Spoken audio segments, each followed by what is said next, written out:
Tired of all this talk of gangs? Want to lay down the law in the Underhive? Enjoy the taste of boot leather? Then the Enforcers are for you.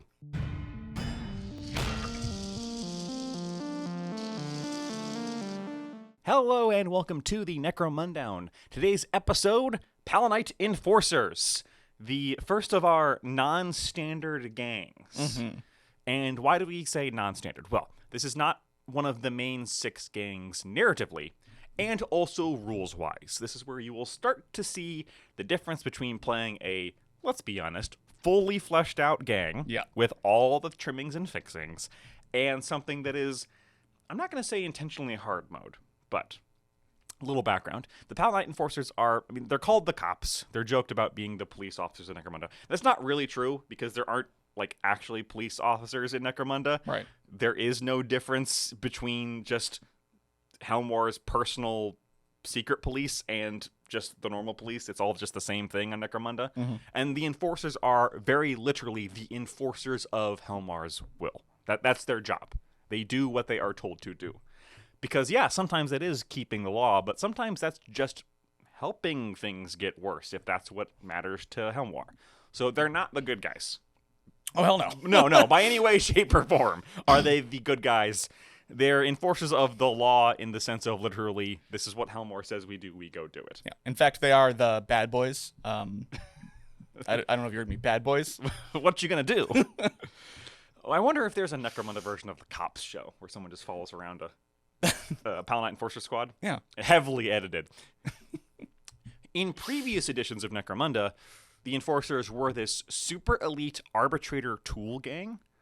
The idea is that when your gang got too big for their britches, the Enforcers would come in and kick you down a notch. They were better armed, better stats, better equipped than anyone else, and that was the point. They weren't supposed to be playable. These Enforcers came out with the Book of Judgment, and that is all of the above is no longer true. Yeah, I was about to say, used to be better armed. Better Used stats. to be. They're themed as the well-trained elite. Their stats do not back that up. Oh, no. Sort of. We'll get into it. So there is no house mechanic here. Right. There's no Palanite Enforcers mechanic. There's no Axe of Faith. In fact, if you could call it a mechanic, the only thing is the Dominion, you don't get to use any of your stuff. That's what I was about to say. There is no house-specific mechanic. What there are a bunch of restrictions. Yeah. So, restrictions.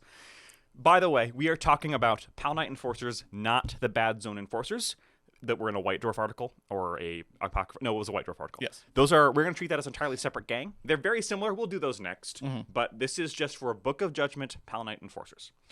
They have some restrictions. Number 1, and the only one that we wholeheartedly recommend completely ignoring. In Dominion campaigns, Enforcers are technically not allowed to hold territory. Correct. If they take a territory, they can take a policing action on it, but they can't ever hold it. They can basically raid it. Yeah, this makes them basically unplayable in Dominion without some kind of alternate credit generation. Yeah, which is hilarious because that's what they were designed for. Right. But it doesn't work. No, it does not work. That's only in Dominion, by the way. All of the other campaigns have rules for playing Enforcers kind of normally. Ash Waste specifically says, yeah, they hold trade routes, whatever. We recommend, if you're playing Enforcers in Dominion, unless you are using them as an arbitrator tool, ignore that rule. Yeah, no, that rule is absolutely terrible for a player. It doesn't help. It doesn't actually make them more thematic. You can just theme it as, the Enforcers are kind of their own gang.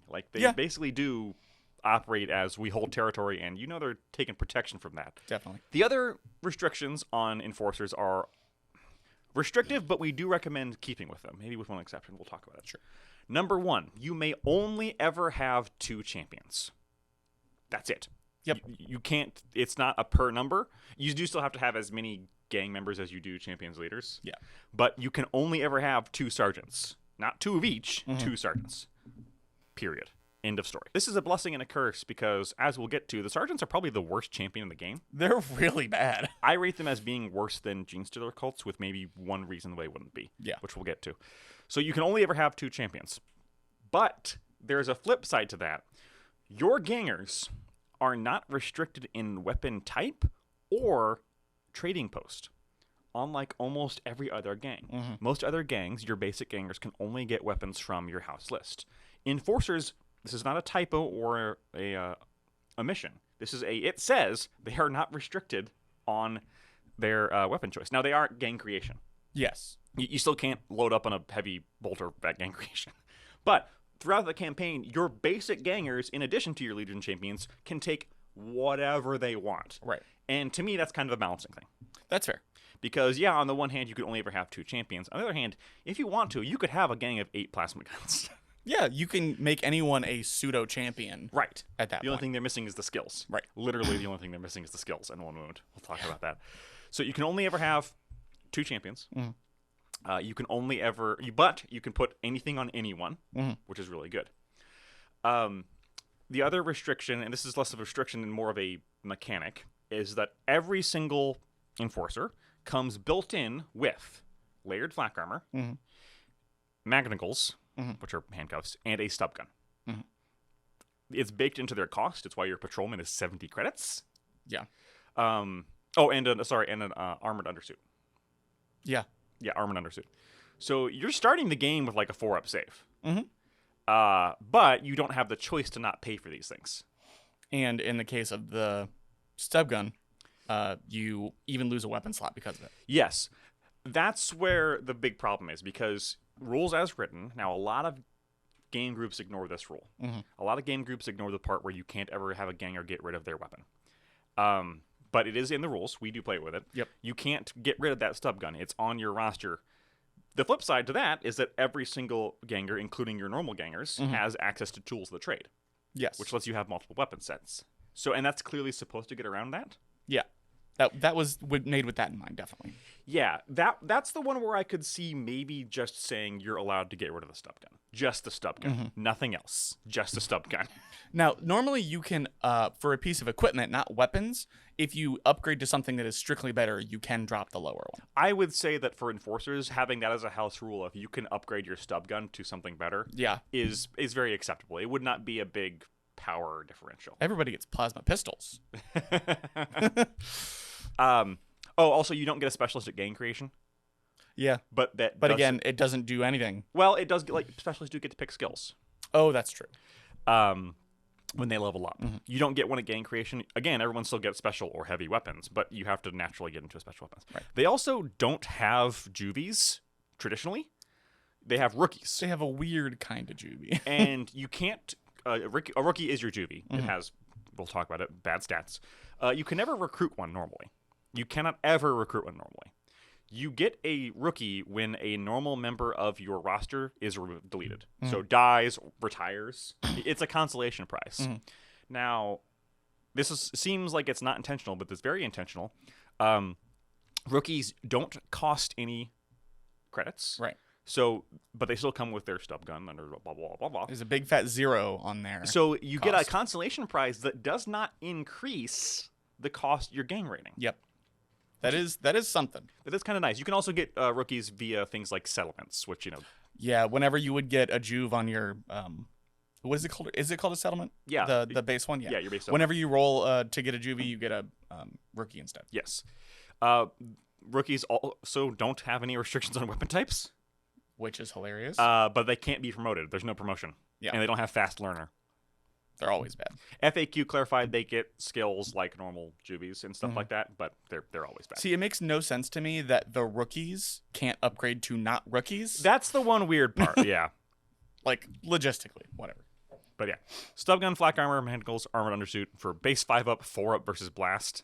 Yeah, very strong. Which is very good. So everybody starts with that. And so that's enforcers. That's their weirdness. I guess that is their house mechanic, kind of. Yeah, everybody starts with equipment. Let's talk about their specific skill, the Palanite drill skill tree.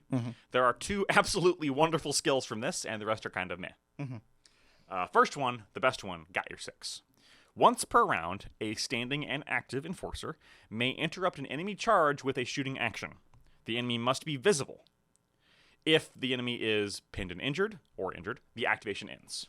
So this is a more specific but more flexible Overwatch. Yes. Because you don't have to have or give up your ready marker. Yeah, which is insanely strong. But you can only declare it against a charging model, and only if it's visible when it's charging. Right. So if they're charging around a corner, which nowadays gives them a -1 to hit, it didn't when this was written. Basically, this lets you ping somebody. Right. Now, to be fair, you wouldn't be able to do that with Overwatch anyway. Right. Correct. Because they have to be active. They have to be visible when they take an action. This is really, really good. This is fantastic. Yeah, anything that gives you free shots outside of your activation and doesn't give up your ready marker, perfect. And as we'll talk about, Enforcers don't have great melee. No. They have 2 decent ways to get melee, and that's it. Yeah. So this is going to save your bacon. Just like with Overwatch, this thing works fantastically with template weapons, including the combat shotgun, which you have very easy access to. That's a good point. You can shoot over your friend's shoulder and just go like, yeah, hey, you, freeze. And then they're on the ground. Activation ended. Yep. It's a wonderful skill. Heavily recommended.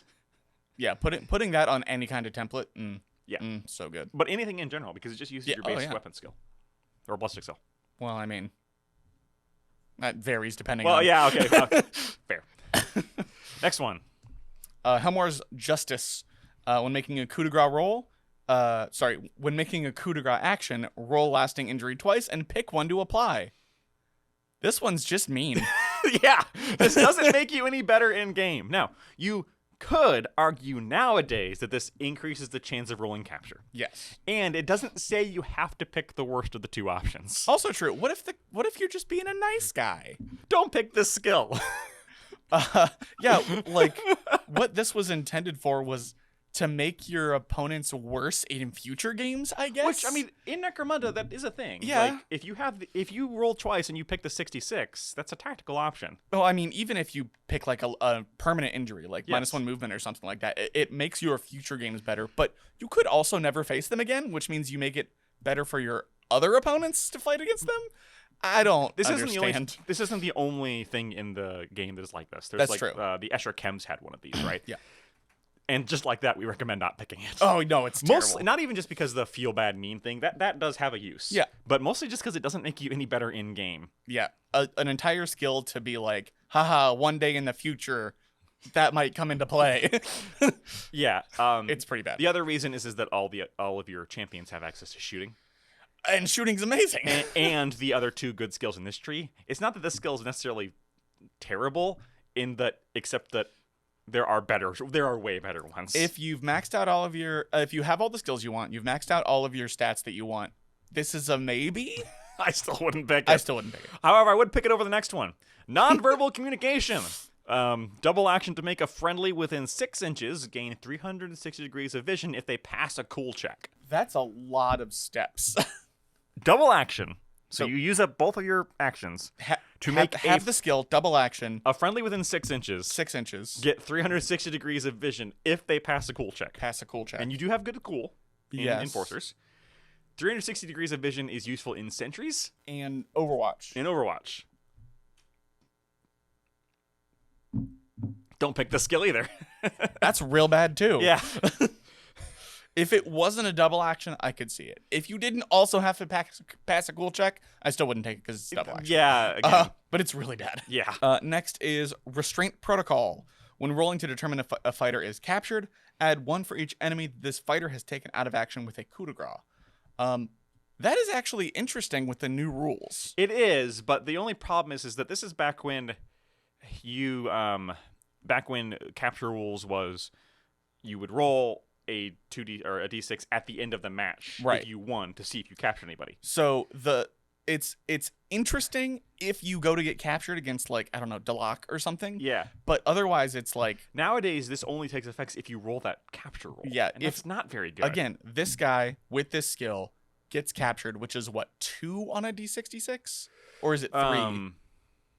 It's no. Very, sorry, very this low is when I'm rolling to see if an enemy fighter is captured, not if the fighter who has when the rolling skill. to determine if a fighter is captured. I thought it was if the fighter with the skill is captured. I typed it poorly. Oh my bad.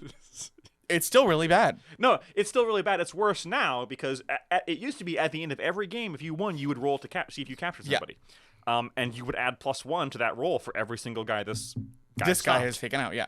Now, if you do roll for a person, this almost just doesn't work now.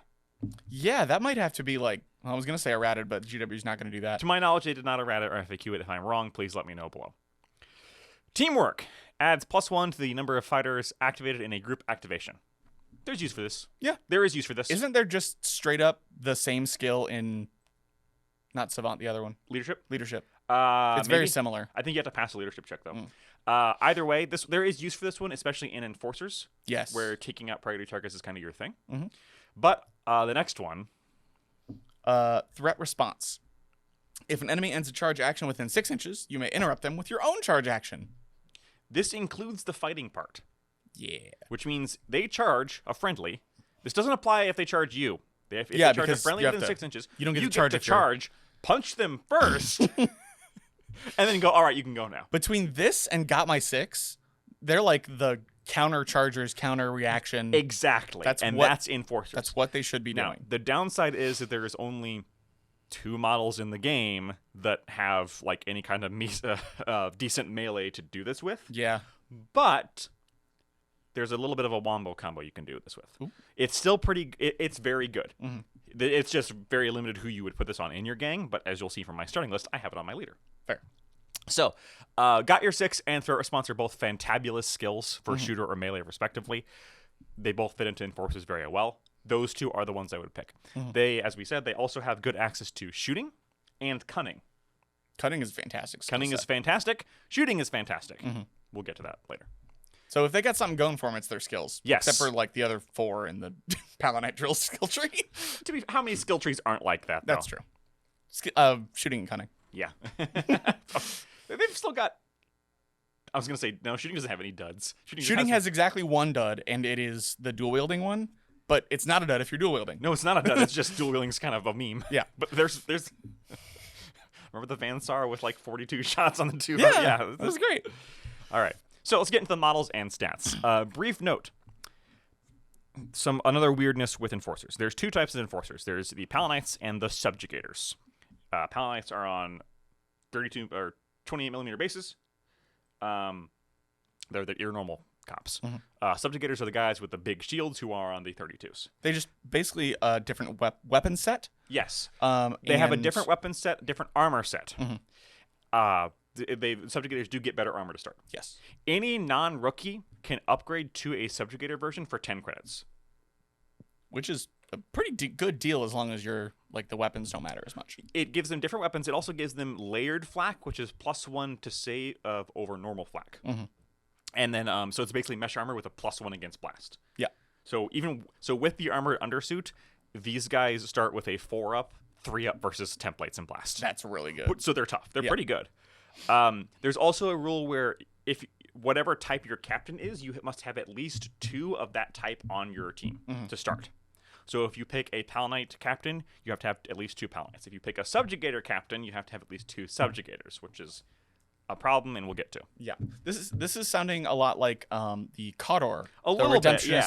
If you're a Subjugator captain, yeah. Now, and I'm going to use that to lead into the captain. So your captain's 140 credits. He's got 5-inch movement, 3-up weapon skill, 4-up ballistic skill. So he's melee. Strength and toughness 3, 2 wounds, initiative 4, only 2 attacks, 4 leadership, 6 cool, 5 willpower, 6 intelligence. So pretty good mental stats. Yeah. He has access to the brawn tree, the shooting tree, and the Palanite drill tree. So he's clearly your melee model. Yeah. Ish, because he's the only one with 2 attacks. Your champion doesn't have 2 attacks. Spoilers. So he's the one that you would conceivably make a Palanite or a Subjugator. Mm-hmm. The problem is if you make your captain a Subjugator, you have to pay for 2 more guys to also be Subjugators. Yeah, so it's 30 extra credits. In total. Yeah. Brawn is a lot better than it once was. Yeah. It's a lot better than when this came out. Yep. My favorite would be Bull Charge, which gives you +1 strength on the charge. Mm-hmm. And Bull Charge would stack with Threat Response. Oh, yeah, that's a good point. Because that's a charge move. So that would be great. Mm-hmm. Shooting is also great, but this guy's a melee model. Yeah. And Palanite Drill has Threat Response. Mm-hmm. So I believe is Bull Charge the one that also gives you knockback? Yes. So they could charge you Bull Charge and knock them out of melee even if you don't kill them. You beat me to what I was going to say with that, because I'm just going to talk about this now. The Subjugators have access to the Vigilance Assault Shield. Mm-hmm. Vigilance Assault Shield gives you +2 to save against melee in your front arc, +1 to save against ranged in your front arc. Mm-hmm. It's good in general. It's also a melee weapon, which with base stats, so strength +0, AP 0, 1 damage, but it has knockback. Yes. So if you have a Vigilance Assault Shield, you could use Threat Response to charge into range, and even if you don't kill them, you could knock them out of their own charge. Which sounds great. Which is hilarious. Yeah. They're like, if you look into this faction a little bit, they have a lot of control aspect to them. Yes. Which I think is what they were going for, but it's a little subtle.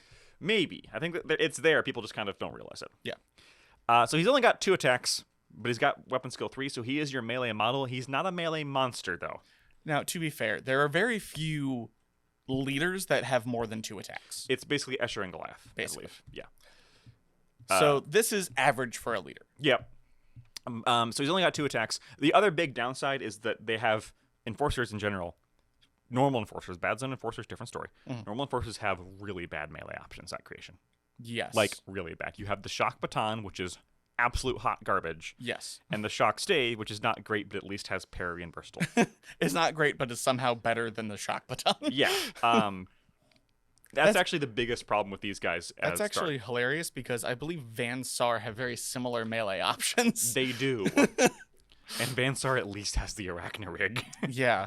So they're like, hey, I know you have brawn and a 3-up weapon skill. Here's all the shooting only stuff. Well, they're supposed to be purely defensive. That's the problem. Yeah, I know. And because, slap them cuffs on them. Pretty much. All right. So that's your leader. He's not the worst in the game. Let's talk about the sergeant, which is the worst in the game. The leader's really expensive, but he does come with all the extra stuff. Again, he's 140 credits, but he comes with 25 credits of armored undersuit, 5 credits of stub gun, and 10 credits of flak armor. Yeah. So that's something. Yeah.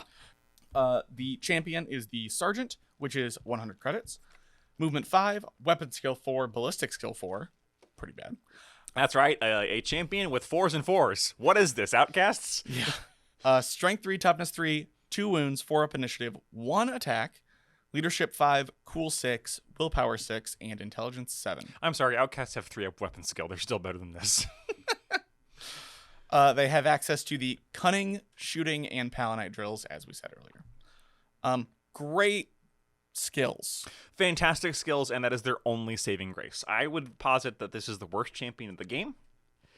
GSC at least has access to familiars. Yep. The only thing that this has over GSC is +1 wound, and the familiar for 25 credits basically cancels that out. It's a close race to the bottom there. It is. But they have Palanite drill, shooting, and cunning. So 3 primaries, first off. Yes. Which is cool. Which is good. Shooting's real good. Cunning's real good. Mm-hmm. Both of these are real good. You can make this guy a subjugator. Don't. He's got a 4 ballistic skill or weapon skill and 1 attack. And he's got shooting and cunning. So this is where your template weapon goes. Maybe. Because there's a couple different ways you could build this guy. First off, cunning has access to Overwatch. True. And they do have a sniper rifle on their house list. Ooh, good point. Yes. And yeah, you're hitting on 4s, +1 if you're at long range. But you can make that better. You know, you only need 6 experience points to get a 3-up ballistic skill, and then it would get a lot better faster. Run and gun with a combat shotgun. Sure. Bolt gun with anything. Bolt gun plus question mark equal profit. Yeah. All those good options. The concussion carbine is also very strong and is a blast weapon. Concussion carbine, I believe, is my favorite choice. It's also the cheapest option. No, I think the sniper's the cheapest one, isn't it? At that point? No, cheap. Sniper's 35. Concussion carbine's 30. Oh, Yeah. I thought it was 40. Concussion carbines are good. Yeah, so you want to probably keep this guy cheap and get him a better weapon from the trading post later. Yeah. He's not good stats-wise. At the start of the game, you're going to hear this a lot. At the start of the game, enforcers have trouble. Oh, yeah. At the start of the campaign. But you get some experience on him. He comes with very nice armor, and he's got decent weapon options and amazing skills. It kind of shows that these guys are supposed to be introduced to a campaign where they're running rampant. Yes. So that you can kind of kid them out. Yes, yeah. Like this because at the start, when you have just 1,000 credits, is a little rough. The fact that these guys were ever supposed to go up against corpse grinder cults is hilarious. Yeah. Isn't it great? I charge you with my shield. Cracks knuckles. Yeah. Bonk. Palanite Ganger, Patrolman, 70 credits, or 80 if you make him a subjugator. He has exactly the same stats as a sergeant, except for 1 less wound. And checks notes, 1 less cool and 2 less leadership. Yeah, he's got 7s across the board. He's the definition of average. Yes. Not one of those is above or below average. Right. So he's only got 1 wound less than a sergeant, and he's got worse weapon options and no skills. Yes. The no skills is the rough part. Yeah. The no skills is the only reason you would take a champion over this guy, basically. And an additional wound. He does have shooting and Palanite drill on his skills list, which I would not randomly pick from Palanite drill, but I would randomly pick from shooting if I earned a random skill. You do not get a specialist at creation, but the FAQ clarified this to be the case. These guys can take any weapon in the game from the trading post. Not at gang creation. At gang creation, you have to take something from the enforcer list, which is not bad. We'll get to that. But the main strength of your patrolman is that later in the campaign, you can kit them out with any special, heavy, basic, whatever you want. And that is where their strength lies. The problem will be getting to all those credits. Yes. Although there is a single cheap option you can put on all of these guys, which is the venerable Enforcer Bolt Gun. We'll talk a little bit more about that when we get to the weapons. And then last but not least, the rookie. We have the rookie for steel at 0 credits. You know what? Yeah, it's the only time I take one. Movement 5, weapon skill 5, ballistic skill 5, strength 3, toughness 3, 1 wound, 4 up, initiative, 1 attack, and 8s across the board for mental stats.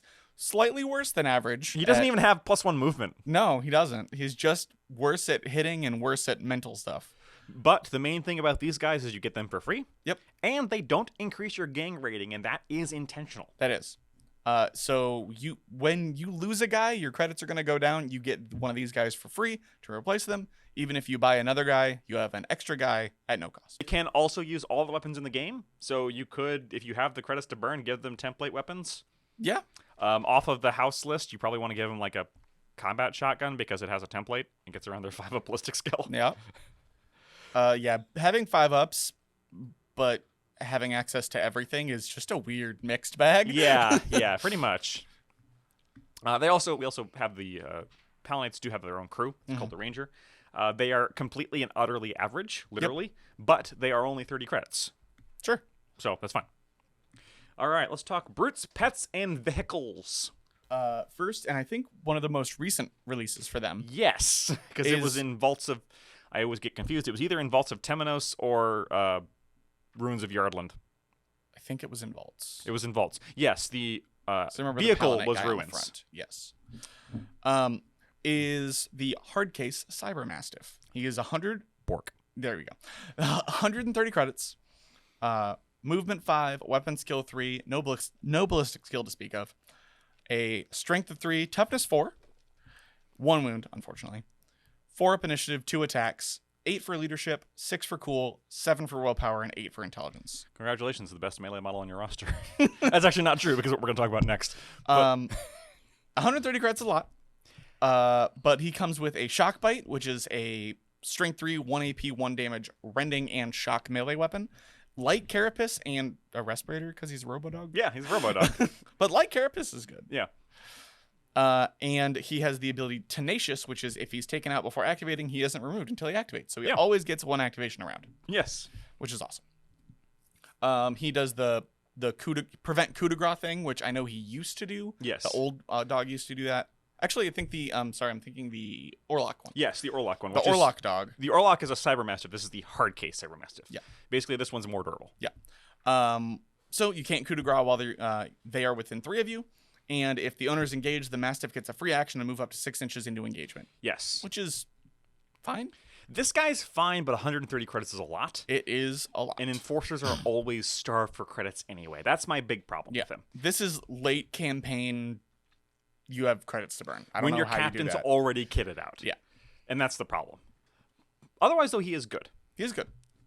But not as good as the Sanctioner Pattern Automata, a.k.a. the Law Automata or the Lawbot. Yeah. He's not actually a robot. It is a Palanite's brain put in a... It's basically a dreadnought. Yeah. Kind of. He's 205 credits. Movement 5. Weapons and Ballistic Skill 4. Strength 4. Toughness 5. 3 wounds. 5 up initiative. 2 attacks. And a bunch of mental stats that don't matter. 8 up leadership, 7 up cool, 6 at willpower, 9 intelligence. I guess when they take your brain and put it in a robot, it's not very smart. The brain gets worse. He comes with the skill got your 6, which is the one where you can shoot somebody who's charging. And he also has ferocity as a primary.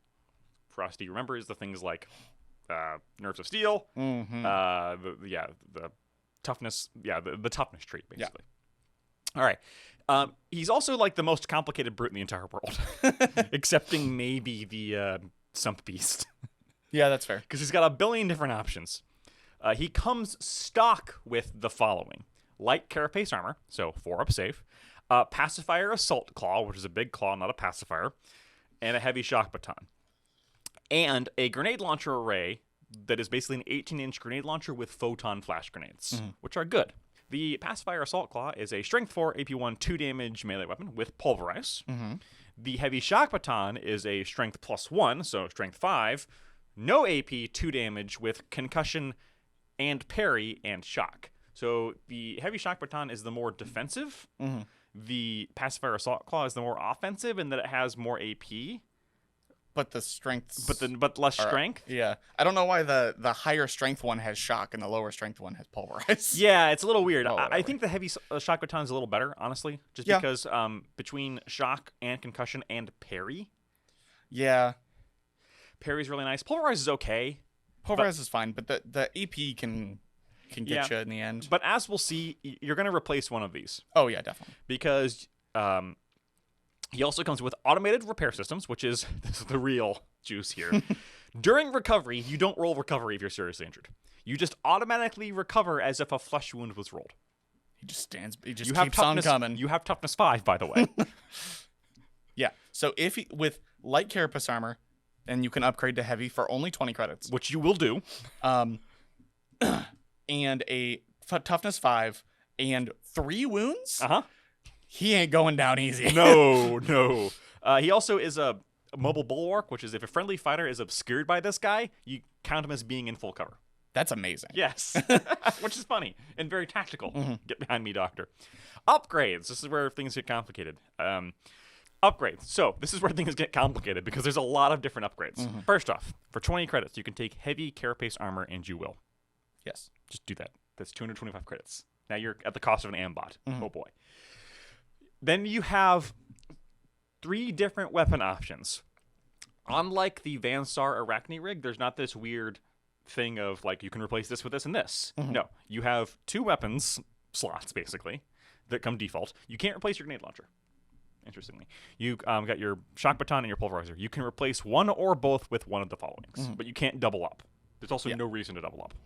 For 80 credits, you can do a concussion cannon. Now, the concussion cannon is basically the concussion carbine. So 9-inch, 18-inch, +1 at short range. Strength 4, 1 AP, 2 damage. Blast 3 inches, concussion, knockback, and seismic. We'll talk a little bit about the concussion carbine later, but this is a very good control piece. Yes. There's a lot of keywords, and they're all good. Yeah. For 100 credits, you can take what is basically a Weber. It's called the Man Catcher. It's 100 credits. It's basically a Weber that also has a melee weapon that is worse than the other 2 options. Yeah. It lets you keep dual wielding. But it's also a Weber. And remember, this guy has threat response. Or sorry, got your 6. This guy has got your 6, so he gets to shoot at chargers. Yep. They're like, charge, and they're like, nope. With a Weber. Now, to be fair, shooting them with a 3-inch blast concussion weapon is also really good. Pretty good. Especially because it's got seismic. And remember, seismic pins anything in the game, even if it says it can't be pinned. Or you can go for the SLHG Assault Ram, which is also available to subjugators. The SLHG Assault Ram. Did you write it up there? Or is it further down? I think it's further down. Because the equipment we haven't gotten to yet.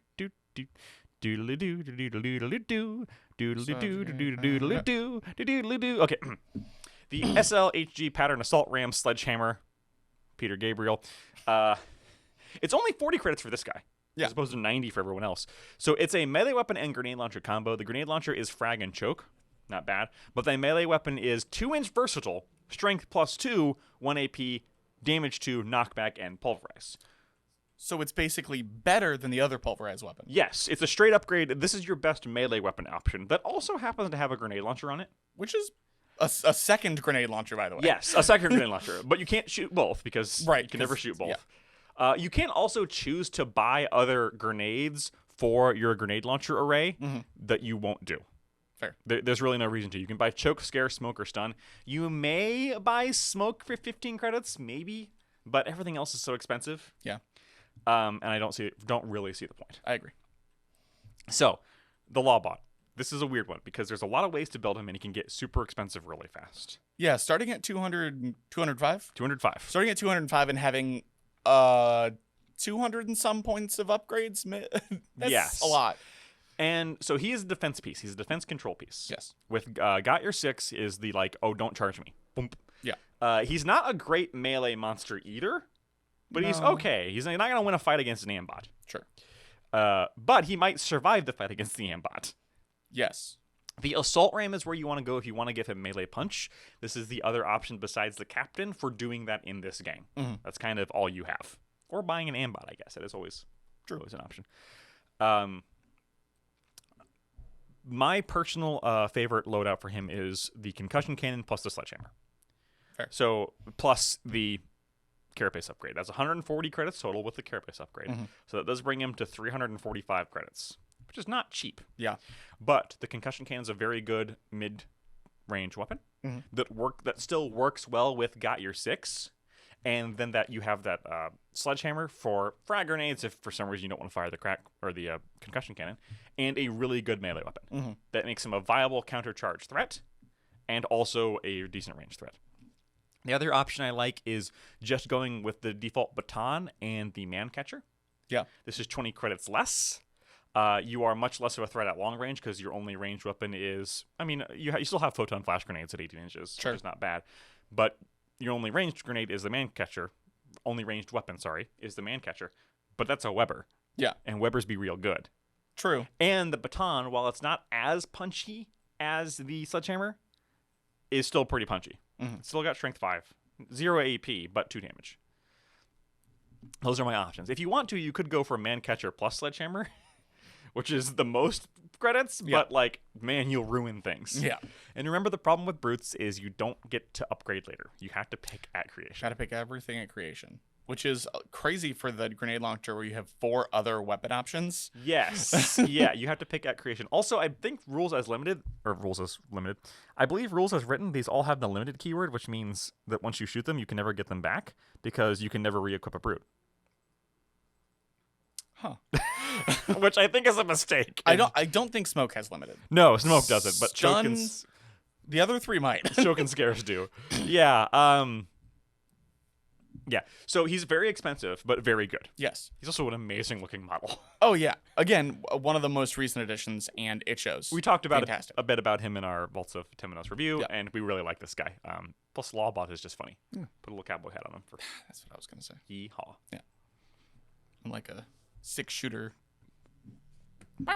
Just a really big revolver. Big iron on his hip. So Hellboy.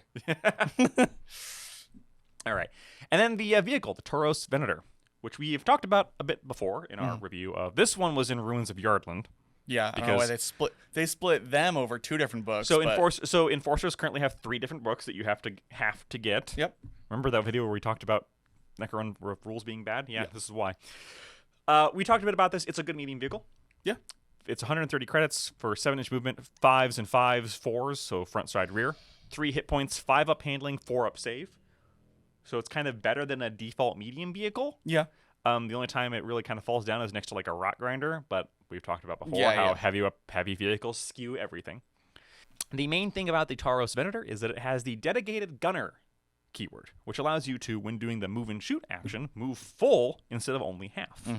The weapons it comes with by default, remember you can put any weapon you want on this. It only comes with 1 hard point, but it's all around built in, which is very nice. Either the heavy stubber, which you will not use, or the twin-linked concussion cannon, which is significantly better. We already talked about the concussion cannon. It's very good. Except now twin-linked. Now twin-linked, which means you get to reroll ammo rolls. Yes. And it's got a 4-up ammo save and no scarce, so you're just never going to run out of ammo with this thing. It's good. It's a little short range. It's fine. Have fun with it. I think it's an amazing looking vehicle. Yeah, again, their models for Necromunda have been amazing recently, and no difference. Yes. All right, now let's talk about maybe the meat of this, which is all the unique equipment for Enforcers, because they might have more unique stuff to them than any other gang we've talked about so far. Which is insane. Manacles. Manacles, they're supposed to be like magnetic handcuffs. The manacles are an item that everybody gets. Like, you can also buy them on the trading post, by the way. But all your guys get them by default, except the Lawbot. That would be very funny. You use this as a attack basic action. There is no such thing as an attack basic action. Fix your crap, GW. Yeah, it's supposed to be a fight basic action. You can also use them as part of a charge. So, the enemy, you make this action. This is what it says, and then we'll argue about what it means. The enemy has to make an initiative check or be handcuffed. While handcuffed, the target cannot move, cannot make ranged attacks, and can only melee at -2 to hit. To get out of it, they can make a double action to break bonds, rolling 2d6 and hoping for below their strength. Every friendly in base contact adds +2 to strength for the purpose of that roll. So, this is pretty good against people who have bad initiative. Yes. It's kind of like a photon flash grenade. Yes. And that's my main problem with it, is that you have to charge, use up your activation, get into base contact with somebody, and very distinctly not kill them. Yes. Purposefully not kill them. There's two things. Number one, this doesn't say, there's no restrictions on who this works on, so this works on an ambot. Handcuff an ambot. Yep. What about a sump croc? Sump croc, absolutely. The grapple hawk. Terror shadow, the special grapple hawk. Yep. Chink.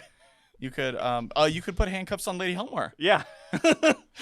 She might be into that. I don't know. So this is pretty good. But if you're keying off initiative, I'd rather just use a photon flash grenade to take their reaction away. That's fair. But that does cost money, and this doesn't. That does cost money, and this doesn't. You have to get in melee with this. But if they fail their initiative, it is back breaking. Yes. The debuff is so good. Although, a melee model who's hitting on 2s and has a bunch of attacks, -2 to hit is not the end of the world. It'll make you not kill something. Maybe. I think this is... that's very good. I'm saying maybe don't charge the Goliath Stimmer. Oh, yeah. And also, the higher your strength, the more likely they are to get out of this. Right. Yeah. So this is very good. Asterisks. Yeah. Don't charge the Corpse Grinder Cult Champion, who's got 8 attacks. The Ogren with strength 12. Yeah, just snaps your neck. Like, I would say this is good against Escher, but their initiative is so good, you're not going to actually get it off. Right. And if you get into base contact with I mean, if you get into base contact with a Van Sar with this, you are shutting them their ranged weapon. That's true. And they're never breaking out of it. Yeah. You need to roll 2d6 and hope you roll a 3 or a 2. Or is No, you have to roll below strength. You have to roll snake eyes. You have to roll snake eyes. What if I buff my Van Sar's strength? Then I've won in a very different way. No, these are fun and good, and everybody gets them. Yeah. Keep it in your back pocket, because this might be something that a guy who otherwise, someone who's a melee model who's threatening you, maybe they're not a melee, they're not a stimmer. Yeah. But, they're an Orlock leader. Yeah.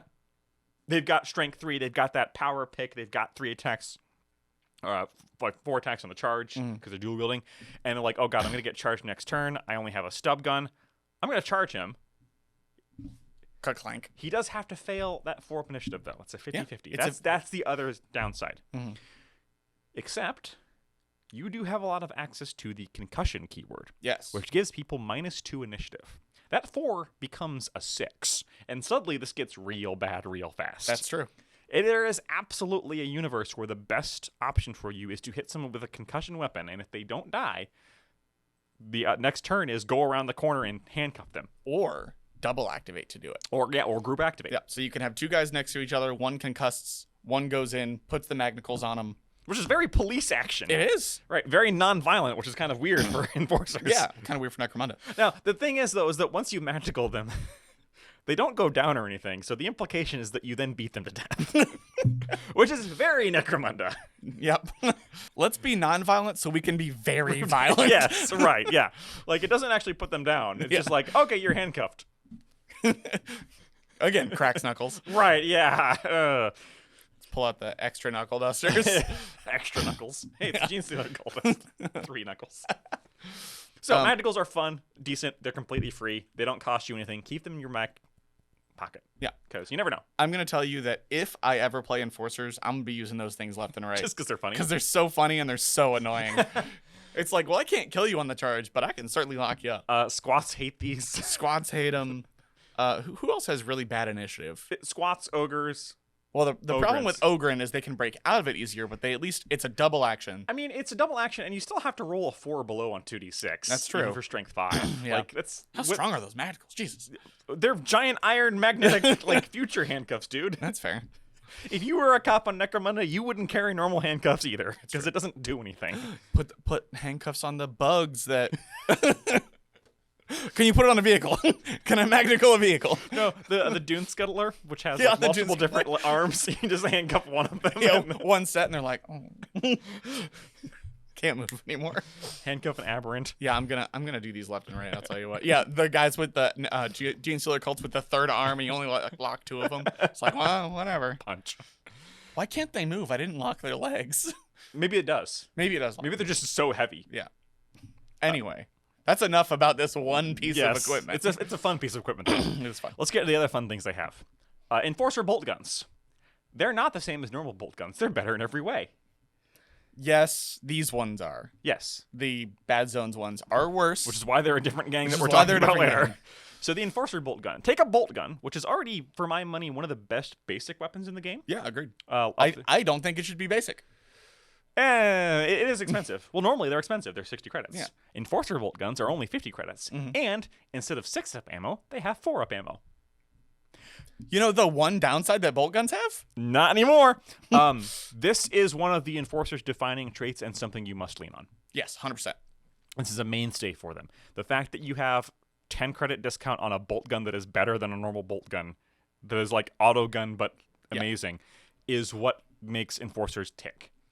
The fact that you can put all of these on your normal gangers, that's terrifying. Yeah. We'll see that my basic list, it's only got 8 guys. Some of my guys only have stub guns, but there's 2 basic hangers with bolt guns to start. Yep. I think the reasoning behind it is that these bolt guns come from the armory. Yeah, these are actually maintained bolt guns. Yeah. These come from... They didn't find them in a trash heap and fix them up. Right. So it makes perfect sense. Yeah. You can also choose to buy penetrator rounds for an additional 20 credits. They get 1 more AP, rending, and also unstable. Don't do that. I mean... It doesn't even increase the strength. It's just increasing the AP and rending. I know, but like armor gets pretty crazy late game. Your gangers have access to everything. You don't need this. I'm just saying. The other one is the Enforcer Shotgun, which is 60 credits. Mm-hmm. The only problem with this one, combat shotguns are great. Yes. The problem with this one is that this is a combat shotgun that cannot fire the Inferno rounds. Yep. And that is FAQ'd to be true. It cannot use alternate rounds. It can only use what's on there. And the Inferno rounds are insanely good. Right. Like, one of the reasons. Inferno rounds are why you take a combat shotgun. Yep. This can't do that. So that means why they're not... it's 60 credits. Yeah, they're not as good, but it's still a pretty good way to get your Enforcer some template weapons. The problem is the bolt gun's 10 cents cheaper, man.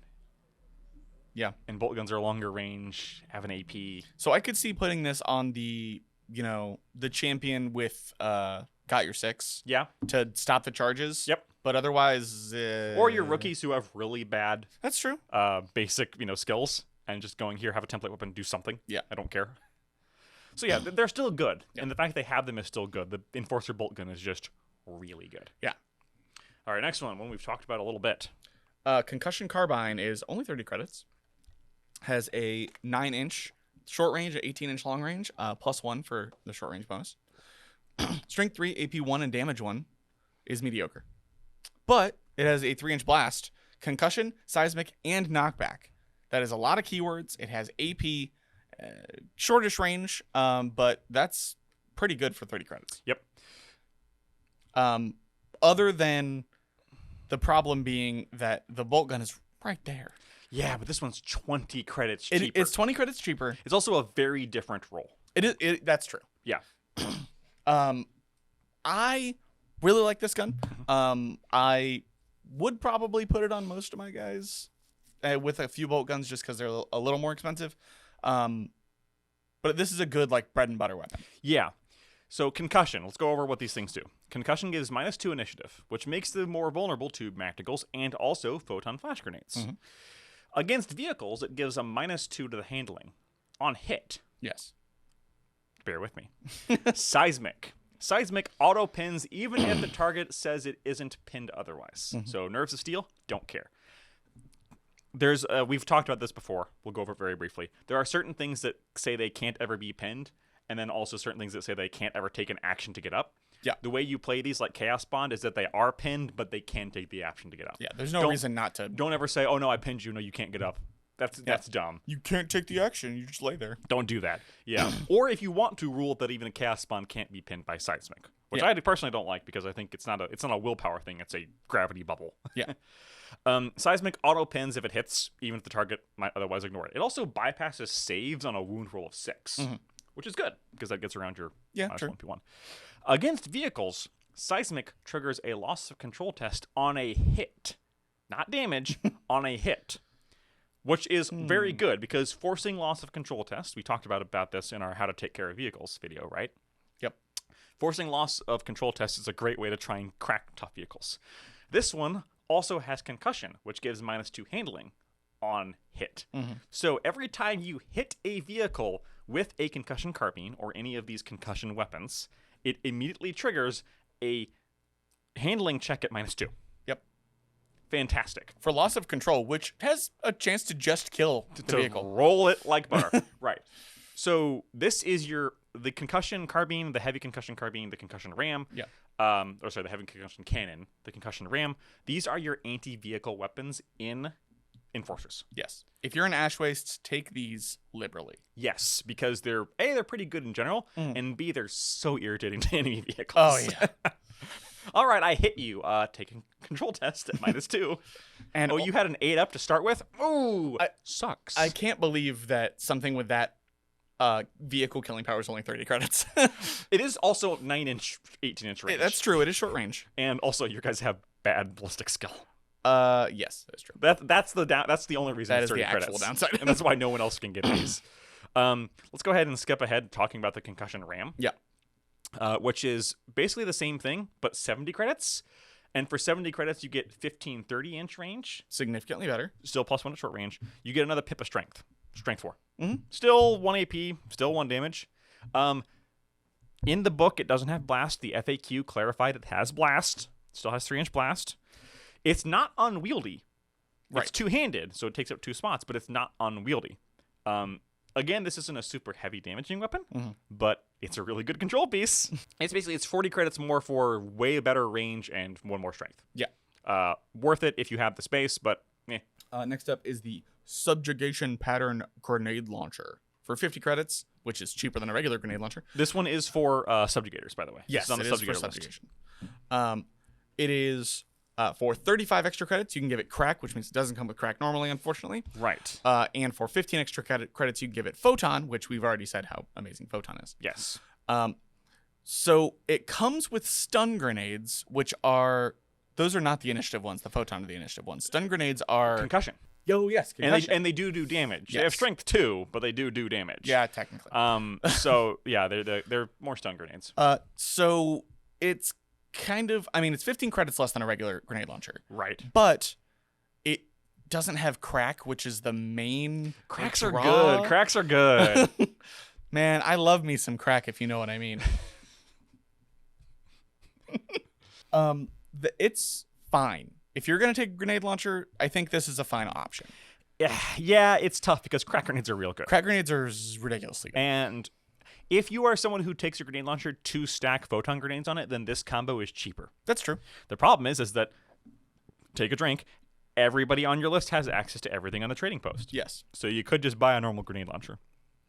And cracks are, again, really good. Yeah. How much is photon normally on a grenade launcher? Still 15. Okay. So for 80 compared to 65. Yes. Sure. Yes. It's 20 credits cheaper than if you're only putting photons on it. Yep. And frags are not bad. No, frags are not bad. But they fall off a lot. Yeah, they fall off pretty hard late game. Whereas cracks are, -2 damage, always good. All right. The Vigilance Pattern Assault Shield we already talked about. Yep. The shield. Love it. Use it. The Concussion Ram and the what I'm about to talk about, which is the SLHG Pattern Assault Sledgehammer, are also on the Subjugator list. Yes. So for normal humans, the Sledgehammer, Why don't you call my name? For normal humans, the sledgehammer is 90 credits. So a lot more expensive than the 40 credit upgrade that it is for the law bot. Right. Although you do lose a weapon for that, so it kind of makes sense. Yes. So it's 2-inch versatile, strength +2, AP 1, 2 damage, knockback, and pulverize. It's not a bad melee weapon. Right. It also comes with a grenade launcher with frag grenades and choke grenades, which are gas grenades, which are pretty good. Choke grenades are pretty good. We don't recommend them if you have to pay 45 credits for them or whatever, but they're pretty decent when they come stock because they ignore a number of wounds. Gas is pretty good. People don't expect to fight gas because if you're not Escher. So this is, but its main use is this is a melee weapon that also has a grenade launcher if you just need to Yeah, not the other way around. that just happens to hit somebody. It's a good melee weapon with an okay ranged weapon on it. There are two main problems with them. So number one is that you only have one model that is worth a dang in melee. Yeah. Your normal subjugators suck in melee. Only your captain has 2 attacks. Yep. And even a decent melee weapon with 1 attack is meh, even with 2-inch versatile. Yeah. I wouldn't do that. Number 2, it conflicts modeling-wise with the shield. And this is a little True. This is a little weird because the guy is clearly holding it with 2 hands. It is not unwieldy. It is a 2-handed weapon. Yes. Technically speaking, rules as written, there's nothing that says you can't use this and also wield a shield. Right. But you'd have to kit bash it. And I think most of us would agree that if you're holding a 2-handed weapon, you don't also get to hold a shield. Especially a shield that's as tall as you. Right. Is clearly a shield you have to brace to your arm. Yeah. Even if you glue it on the sides. As an arbitrator, I would not say you are allowed to use a ram and a shield in the same attack. Oh, yeah. You might be able to carry both and say that I'm using my shield when I'm walking up to you. Sure. But you would only get to use one of them in combat. Yeah, it feels a little weird. That's an arbitrator decision because rules as written, you could use both. I also don't like that it has a 2-inch versatile. It doesn't feel like a 2-inch versatile weapon. It feels like a 1-inch versatile weapon at most. So I think the reason why is because it's like a giant extendo thing. Literally, it looks like it's like one of those comedy boxing gloves. That's fair, I guess. So it extendos to hit him in the face, which is really funny. Yeah. It's a good weapon. It's 90 credits. It's expensive. It's a prestige option. The problem is I would rather have the shield and a trading post melee weapon. Or no melee weapon for most of your guys. Right. I'm talking about on a subjugator. Yeah. And I wouldn't put this on a subjugator who only has 1 attack. That's the problem. Feels bad. Yeah, because 90 credits is a lot for 1 attack model. Almost done. We've got just, let's talk about their armor. Yep. We kind of did already. They have hardened versions of both flak and layered flak, which is basically mesh. It is +1 to your armor for both of those things. Yes. So flak normally gives you 6 up armor, 5 up against templates. Yes. And layered flak gives you 5 up, 4 up against templates. Then there's the hardened versions. Yes. Which are the same thing except they decrease AP by 1 to a minimum of 1. Yes. So they only work on AP 2 or better weapons for 20 or 30 credits. Which is very, very niche. I wouldn't spend the credits on it, honestly. No. I wouldn't spend the credits on it unless you have nothing better to do. Yeah, if you're flooded with credits later and somehow don't have heavy carapace. I mean, to be fair, 20 or 30 credits is still a pretty decent step between the 80 of light carapace. That's true. So I can see this better. Thing in between, but not at game start. Yeah. Last but least. Yeah. For the auto pistol, you can get manstopper or fragmentation rounds for 10 credits. Manstopper give you +1 in strength, and fragmentation rounds give you +1 AP. The problem is you come stock with a stub pistol you can't get rid of. I would never buy an auto pistol for any of these guys ever. No. If you're playing with the rule where you can get rid of that stub pistol, different story. But with this, no, don't. I'm never buying an auto pistol. I want to dual wield with a stub gun in one hand with manstopper rounds. No, auto pistol on the other hand with manstopper rounds, and the stub gun I give. What's the stub gun rounds? Dum-dums? Yeah, dum-dums. That's literally the Ashwood Stranger Dramatis Personae. Really? That's what he's got is an auto pistol and I think, or maybe it's a plasma pistol. I don't remember. So yeah, two different pistols with 2 different weapon upgrades. Yeah. Not worth it. Not worth it. Don't buy these. All right. So before we do list, closing thoughts on Enforcers. My closing thoughts are. What's your closing thoughts? Well, here's mine. Wow. I was taking too long. I apologize. No. So, bolt guns, special weapons, and control. Yes. Like you talked about, this is a control gang. Kind of. Because you don't have great direct damage outside of bolt guns, which are great. Yes. You have unlimited access to the bolt gun at a discount and a 4-up ammo check. Fantabulous. Later in the campaign, you have better access to the trading posts and special weapons than anyone else. You could stack 8 plasma guns in a gang, which is something no one else can do, really. Yeah. The super hard part about Enforcers is getting there. Your beginning is rough. Oh, yeah. You're going to be... Because you don't have a choice to pay for all that armor. It's going to be on your character whether you want it there or not. Normally, when we build our lists, you'll probably notice that we don't put armor on the guys we don't care about. Oh, yeah. Like, mesh armor goes on the leaders and champions, and everybody else just gets to deal. You don't have that option here. Yeah. Which means all your guys are more expensive. So you're going to have the numbers of an elite Van Sar gang with none of the punch. Yeah, it's going to be rough to start. But if you can get past that hurdle, play carefully, pick your targets wisely. Remember, you don't have to win every match to get credits. True. Once you can get past that hurdle, you can really make these guys soar. I don't like the fact that you have to lean on the bolt gun so hard, but I feel like it is a necessary evil. It's just so good and so cheap. And yeah, for the control gangs, you have a lot of access to photon grenades, and concussion weapons. Use them. Definitely. Use them. I know some people don't like photon flash grenades because they just take away, they take away actions. They're a NPE. They can be a feels bad, but you're the cops. That's what your job is. It's kind of like we talked about with the lock. You have to lean into what you got. Yeah. And what they got is, yeah. Don't hurt me. Pocket sand. Yeah, the pocket sand. Yeah, it's literally that. So my starter list is a weird one. Yes. I went with a mix of subjugators and palanites. It's got 1, 2, 3, 4, 5, 6, 7, 8 models. And there's some weird choices here. So remember, all of these come with flak or layered flak and a stub gun built in. This changes so much based on if you choose to get rid of the mandatory stub gun or not. Yes. I could absolutely see it being a thing in your games where you say everyone's 5 credits cheaper and doesn't get the stub gun. Because that makes a very big difference in what you do or don't take. So I have a subjugator captain because I like him being a melee model. Yep. And the only thing he started with is an assault shield. And the stub gun he starts with. He's got a pistol and a shield. And I gave him threat response. Sure. The first thing I will spend my credits on is a decent melee weapon for this guy. Yes. But I'm not buying a shock stave or shock baton I can't get rid of because those things are bad and will not scale later into the game. Right. Yes, you can use the weapon set option, but that dilutes your pool of who can take come. Right. So, so his first game, he's got a stub gun and a shield that he can bonk people with. That's it. He's joined by 2 Palanite sergeants. One of them has concussion carbine and trick shot, which normally I wouldn't put trick shot on a weapon that has blast, but nowadays, now that blast targeting a point gives you -2, being able to target a person in heavy cover and ignore 1 point of cover is really good. True. So I gave him just a concussion carbine and trick shot, which is -1 to their cover. The other one has a sniper rifle and Overwatch because I'm an evil person.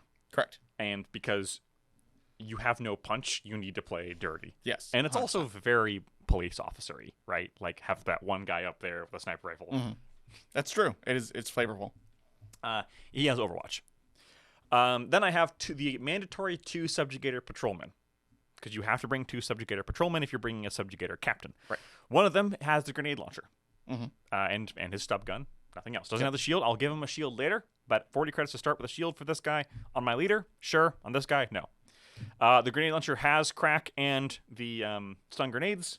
That's good enough for now. Yeah, or sorry, frag. Yeah. The frag is okay to start.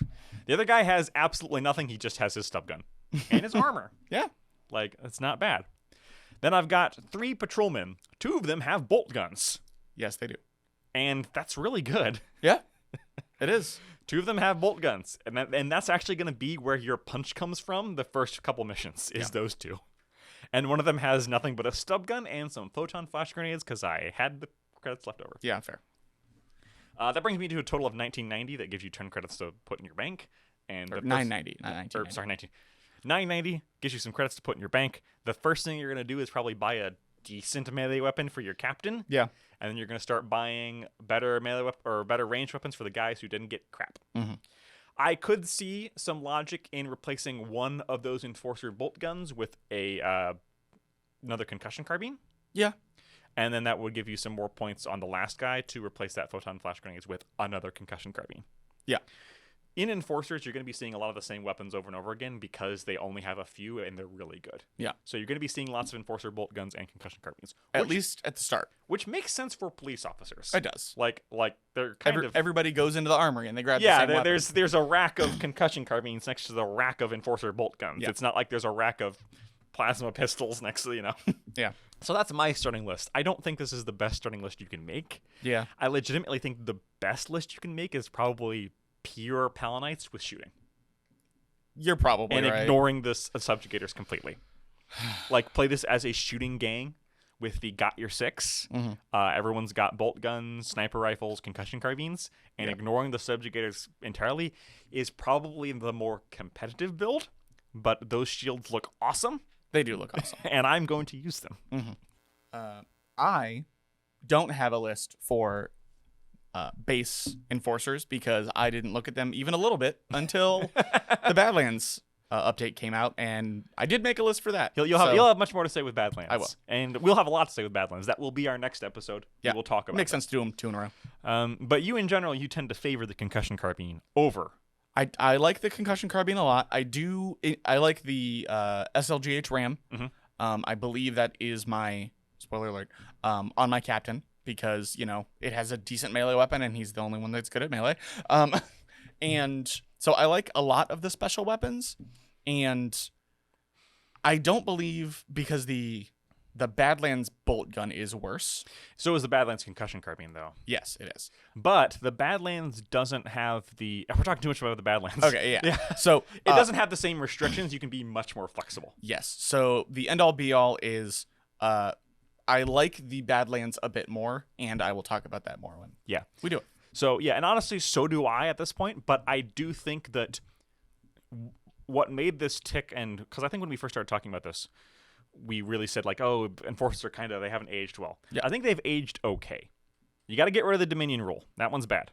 But you also really need to rely on the fact that everyone has armor to start with, because that does make a very big difference in the opening games of how you play, because everyone's rocking a 5-up or a 6-up, 5-up versus blast. Yeah. Oh, sorry, no, 5-up, because you've got a undersuit. Yeah, everyone's rocking a 5-up, 4-up. That makes a very big difference in the opening games of the campaign, and you really need to understand that you have very good bolt gun access for cheaper than everybody else, and amazing special and heavy access that no one else has on all their other gangers.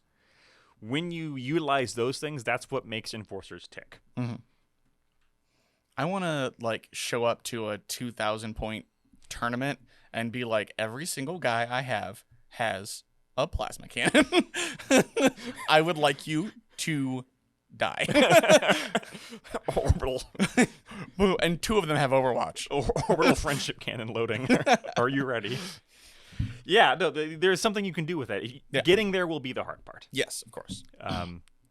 But that's Enforcers. Yeah. So a strange gang, and things are going to be strange here going on out, because we're going to talk about all the gangs that are not the main 6. And you'll start to realize that even something like Dalak makes more sense than a lot of these other things do.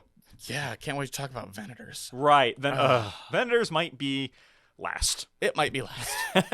Venators might be last. Despite Outcasts probably taking 2 hours to talk about, Venators is probably last. Here's the thing, it'll either take 2 hours or 20 minutes. True. Because it'll either be, here's all the options, or you can do whatever you want. Yeah. But none of that matters. What does matter is, this time, we talked about Enforcers. Let us know below if we missed anything. Every single time we do an episode, someone points out something that we didn't think of. That is not a complaint. I legitimately thank you for that, because there is so much here to Necromunda, we cannot cover all of it. It's almost like there's 70 books. So if you have something that you think is great, like a lot of people were saying that the Darkness Tree in Dalak was a lot better than we gave it credit for. I don't know believe that when I see it. Go read the comments, Mitchell. I don't know if I agree, but there's at least some interesting and fun ideas in there. Okay. Same thing here. I'm sure that there are people who have found things that we didn't find. Let us know below, because that legitimately does help us and other people. Next up, we'll tell you what's going to be next up. It will be Bad Zone Enforcers. Yes, 100%. Which, despite being a single White Dwarf article, are one of the better, more fleshed out rando gangs. Yeah. Like, they just throw it out there, but they're very, very playable and very, very fun. And I would say so different from normal Enforcers that really the only thing that's the same about them is their theming and not their actual gameplay. Fair. But we'll talk about that next time. Until then. Bye. Bye.